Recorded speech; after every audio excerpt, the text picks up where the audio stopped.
السلام عليكم ورحمة الله، أهلا وسهلا بيكم، يا رب تكونوا دايما في أحسن حال. عملنا من سنين طويلة جدارية على شكل مجموعة كتب، والحمد لله حازت على إعجاب ناس كتير.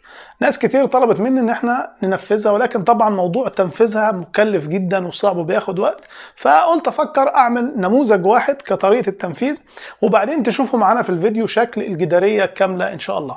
والمعدات اللي هنستخدمها في التنفيذ من موقع جاست بيس في مصر. معانا الدباسة دي على شكل حرف يو، وكمان فتيلة من شركة أمتك. هنشوف نعمل لهم مراجعة سريعة، وكمان نقول رأينا فيهم ايه، واسيب لكم الروابط في شريط الوصف. يلا بسرعة عشان الفيديو طويل شوية. هنحتاج قطعتين خشب اللي هما القوائم بتوع الكتاب بالمنظر ده كده. ثلاث قطع عوارض دول هينحطوا بين القوايم دول هنا، تمام. الكتب الكبيرة كان مقاسها 2 متر 44 في عرض حوالي 40 سنتي. احنا هنعمل المقاسات بالنص بالظبط، يعني الكتاب ده نص الكتاب الكبير، فطوله حوالي 122، العرض بتاعه هيكون حوالي 20 سنتي، تمام. هنيجي على القوائم دي ونيجي هنا كده ونشطفها بزاوية 45.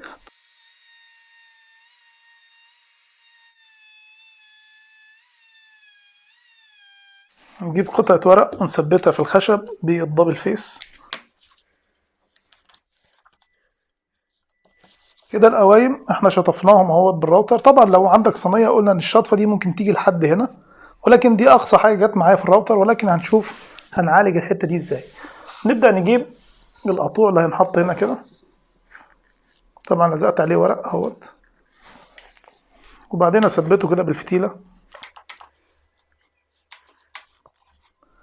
الميل ده كده امشيه كده عشان ارسم الكيرف بتاع الكتاب.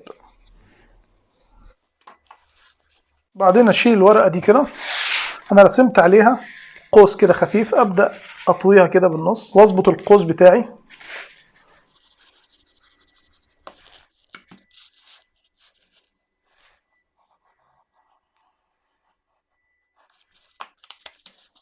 على قطع الخشب بتاعتي ارسمه.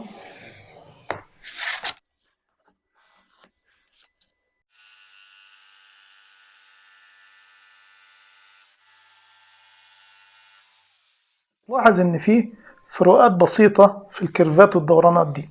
الحل ايه؟ الحل احنا هنثبتهم مع بعض كده. بعد كده نبدأ نظبطهم باستخدام الريشة دي كده.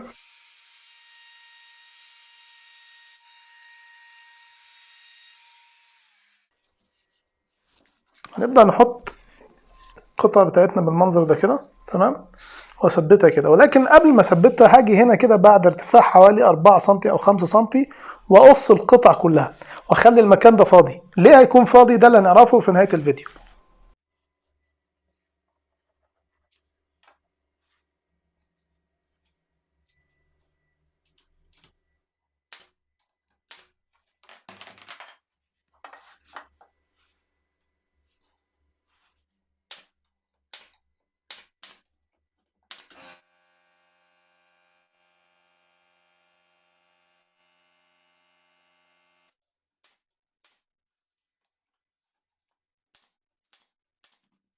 كده ركبنا القواطيع في البداية وفي المنتصف وفي النهاية، تمام. يعني مسافة حوالي نص متر بين كل واحدة والتانية.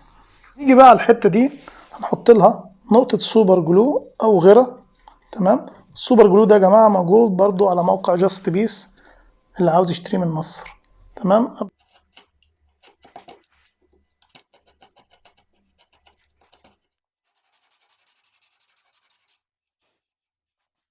باقي بعد كده ان انا اجيب خشب والفه على الكيرف ده. طيب الكيرف ده هقيسه ازاي؟ بجيب شريط ورق كرتون، احطه عند البداية كده، وابدأ الف بيه على القوس كده، واجي عند النهاية هنا كده وازود حوالي 5 سنتي او 4 سنتي. قصيت الخشب بتاعي اهوت، هبدأ اثبته من هنا كده، تمام، وابدأ الف بيه كده. الزيادة ال5 سنتي دي عشان اعرف امسك واشتغل منها. طبعا انا محدد نهاية الخشب وشادد خط عشان اعرف هدبس فين واحط المسامير بتاعتي فين، تمام. طيب احنا هنستخدم الدباسة دي ماركة فيرم، دي من موقع جاست بيس، تمام. الدباسة دي الدبوس بتاعها على شكل حرف يو، الدبوس العادي، وده الدبوس على شكل حرف يو. تمام.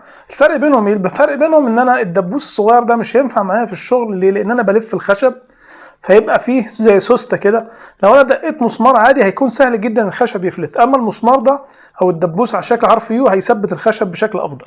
خلينا نشوف كده اهوت، سهل جدا تخلع الخشبه زي ما احنا شايفينها. تمام. الحرف يو ان المساحه التثبيت اكبر شويه، هنا دوبك حاجه صغيره، اما هنا المساحه بتكون كبيره، فبتكون موضوع ان هي يفلت بيكون صعب شويه.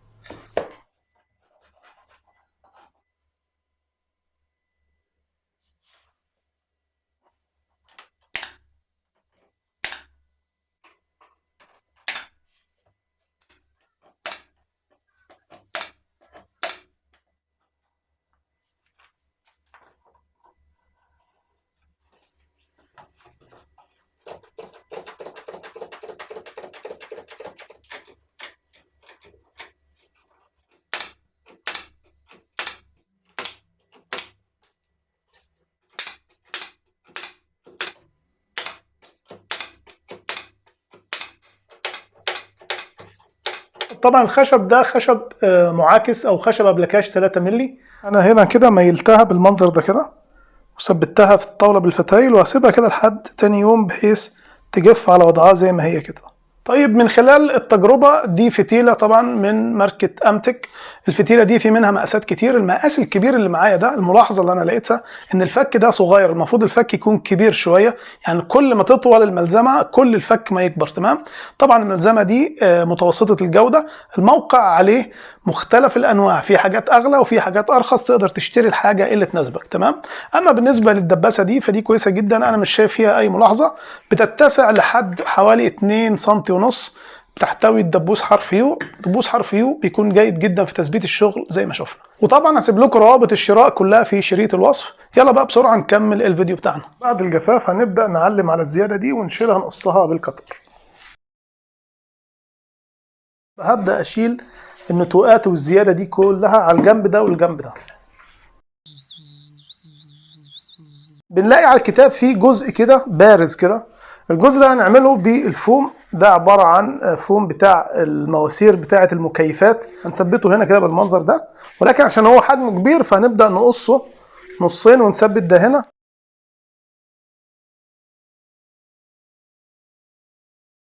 الفوم ده ما ينفعش نلزقه بالغيره الابيض غير الخشب، فهنلزقه اما بالباتكس او الاوهو او الكله. تمام.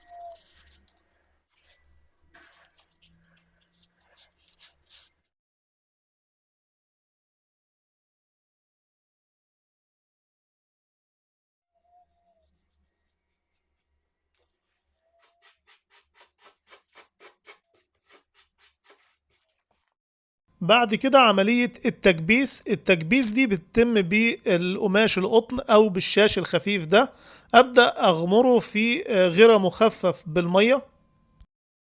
طبعا الهدف من عملية التكبيس دي بالقماش ان هي بتحفظ اللحامات دي ان هي تشقق او تشرخ او تنسم مستقبلا، فبحيث لما ادهنها وينتهي الدهان تعيش اطول فترة ممكنة من غير ما يحصل اي تشققات او تنسيم.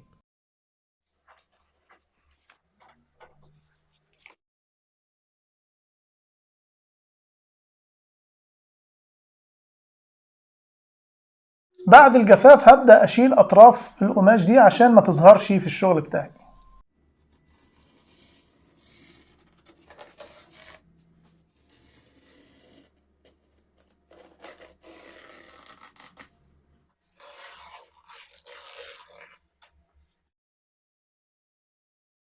بعد كده أبدأ أمعجن جميع اللحمات اللي أنا غطيتها بالشاش، أبدأ معجنها بمعجون الخشب.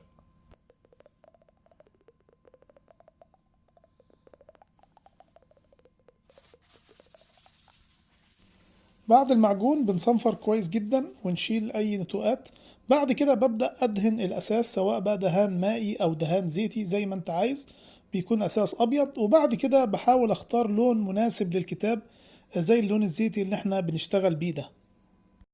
هبدأ أعمل بعد كده المستركات أو الخطوط اللي هي بتكون ذهبي، وهي دي اللي بتدي إقناع للكتاب عشان يبان إن هو حقيقي. اللون الذهبي ده أنا بفضل استخدام اللون الذهبي مائي من شركة جوتن، بيكون الذهب بتاعه براق وكويس.